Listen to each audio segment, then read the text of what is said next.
اب آئیے، یہ عرس شریف کے موقع پر یہ جو معمولات ہو رہے ہیں، اس سے بڑی دل کو تکلیف ہوتی ہے۔ شریعت میں عرس شریف منانا بالکل جائز ہے۔ عرس شریف ہوتا کیا ہے؟ جس دن اللہ کے ولی کا انتقال ہو جائے وہ دن برکتوں والا دن ہوتا ہے۔ سال میں ایک مرتبہ اس دن کو یاد کر کے وہاں پر کچھ تحفے وغیرہ پیش کیے جاتے ہیں، پھول کی شکل میں، خوشبو کی شکل میں، جس کو سندل کا نام دیا جاتا ہے۔ خوشبو اور پھول کی شکل میں جو تحفہ پیش کیا جاتا ہے حضرت کی مزار کے پاس، اس کو سندل کا نام دیا جاتا ہے۔ اب فقط سندل کی حیثیت، سندل کی اصل اتنی تھی کہ کوئی خوشبودار چیز، کوئی پھول وغیرہ پورے ادب اور اہتمام کے ساتھ حضرت کی بارگاہ تک پہنچایا جائے، یہ سندل کی اصل تھی۔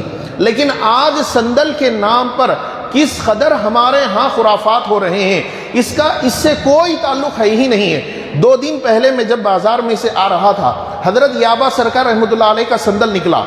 اس سندل میں خود دیکھا ہوں، اپنی آنکھوں سے دیکھا ہوں کہ ڈھول مارتے ہوئے سندل نکالے ہیں اور پٹاخے پھوڑ رہے ہیں۔ شادیوں میں، ولیموں میں پٹاخے پھوٹ رہے ہیں، اس پر ہمیں بول بول کر ہماری طبیعت میں کوفت ہو رہی ہے۔ لیکن اب کیا یہ ہر جگہ کا یہ ماحول بنتے جا رہا ہے؟ سندل عرس کا مطلب یہ ہے کہ خوب ڈھول مارو، خوب ناچو، پٹاخے پھوڑو، نمازیں چھوڑو، عورتیں مرد سب مل کر کے نکل جاؤ، یہ ہمارا ماحول بنتے چلے جا رہا ہے۔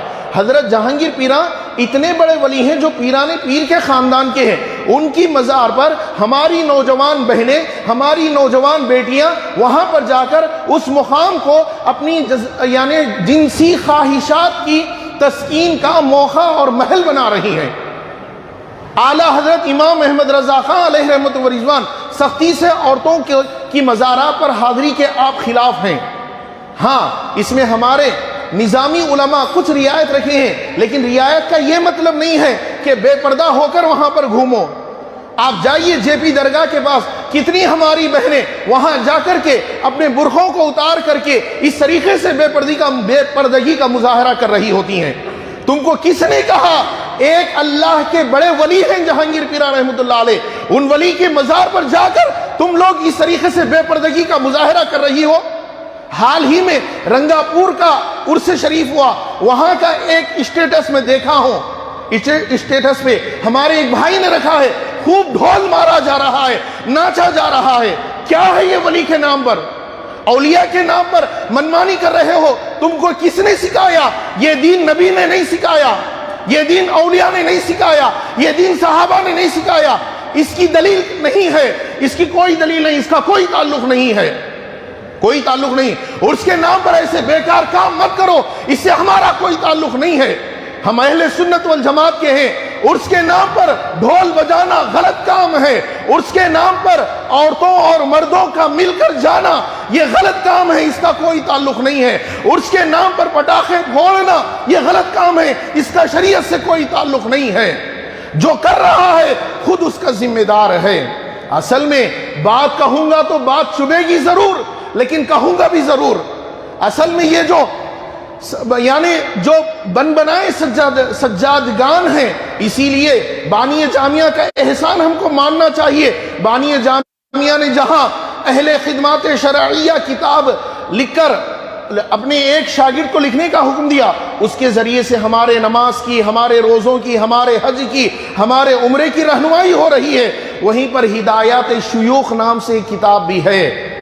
جو شیوخ بن رہے ہیں، جو سجادگان بن رہے ہیں، جو یعنی خلافت لے رہے ہیں، خلیفہ بن رہے ہیں، ان لوگوں کے لیے ضروری ہے کہ ہدایات شیوخ جو کتاب ہے اس کتاب کا مطالعہ کرے، اس کتاب کو پڑھے، پہلے علم حاصل کرے، اس کے بعد خلیفہ بنے۔ پہلے علم حاصل کرے، اس کے بعد خلافت حاصل کرے، ورنہ یہ خلافت نہیں، یہ خالی آفت ہو جائے گی۔ خود بھی ڈوبیں گے، دوسروں کو بھی لے کر ڈوب جائیں گے، خود بھی ڈوبیں گے، دوسروں کو بھی لے کر ڈوب جائیں گے۔ یہ جو ان پڑھ جاہل قسم کے خلیفہ بن بیٹھے ہیں، ان پڑھ جاہل قسم کے سجادہ بن بیٹھے ہیں، اپنی دکانیں چلانے کے لیے، اپنی دکانیں اپنے پیٹوں کو بھرنے کے لیے عرس کے مواقع پر ڈھول کو بھی جائز قرار دے دیے، عرس کے مواقع پر ناچنے گانے کو بھی جائز قرار دے دیے۔ اے ان پڑھ جاہلو، اللہ کی بارگاہ میں کیا جواب دو گے جا کر؟ اللہ کو کیا کہو گے؟ اللہ کے نبی صلی اللہ علیہ وسلم کے سامنے کیا منہ دکھاؤ گے؟ کیوں بجا رہے ہو؟ چھوڑ دو۔ اور میں کہتا ہوں اگر وہ لوگ نہیں سنتے تو نہ سنیں، میں آپ لوگوں سے دائرے ادب میں رہتے ہوئے گزارش کر رہا ہوں کہ یہاں وہاں ایسے مقامات پر اپنی بہنوں کو لے جانے سے پرہیز کریں، بالکل بھی نہ لے جائیں۔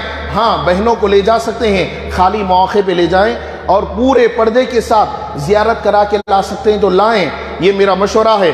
عرسوں کے موقع پر اپنی بہنوں کو مت لے جائیں، اس سے گمراہی بہت پھیل رہی ہے۔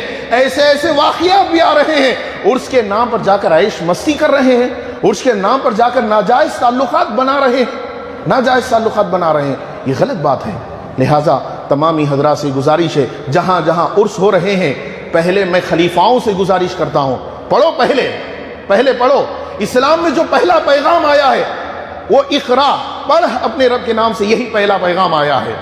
جو بڑے بڑے اولیاء ہیں وہ تو ہمارے سروں کے تاج ہیں، ہم ان کے قدموں کی بلکہ چپل کی دھول کے برابر یہ ہمارا مقام نہیں ہے۔ بالکل یہ ہمارا ماننا ہے، لیکن جو ان پڑھ جاہل قسم کے بن بیٹھ رہے ہیں، اگر بیٹوں کو ہی اس طریقے سے بغیر پڑھے لکھے خلیفہ بنانا ہوتا تو خلفائے راشدین اپنے بیٹوں کو خلیفہ بنا دیتے، ابو بکر صدیق اپنے بیٹے کو خلیفہ بناتے، عمر فاروق اپنے بیٹے کو خلیفہ بناتے، عثمان غنی اپنے بیٹے کو خلیفہ بناتے، لیکن ایسا نہیں ہوا۔ علم کی بنیاد پر خلافت کی ذمہ داری دی گئی ہے، علم کی بنیاد پر دی گئی ہے، جہالت کی بنیاد پر نہیں دی گئی ہے۔ اور یہ خانقاہ ہیں وہ ہیں، یہاں سے بہت بڑا کام ہو سکتا ہے اگر صحیح طریقے سے کیا جائے۔ بہرحال یہ آراس کے نام پر یہ بہت سارے غلط کام ہو رہے ہیں، اس سے ہمارا کوئی تعلق نہیں ہے۔ مسلک اہل سنت والجماعت یہ بہت اچھا مسلک ہے، بہت پیارا مسلک ہے، اس مسلک کا ان چیزوں سے کوئی تعلق نہیں ہے، لہٰذا ان چیزوں میں۔ اور میں یہ بھی کہنا چاہتا ہوں، ہمارے بھائی عرس کے نام پر جو کہ ایک مستحب تقریب ہے وہاں تو ضرور حاضر ہو جائیں گے، لیکن فرض میں حاضر نہیں ہوتے۔ بارہا میرا کہنا یہی رہتا ہے، راتوں رات عرسوں میں بیٹھ جائیں گے، راتوں رات اس طریقے سے اولیاء کی محفل میں بیٹھ جائیں گے، لیکن صبح نماز قضا کر دیں گے۔ یہ ایسی کوئی تعلیم ہماری شریعت کی نہیں ہے۔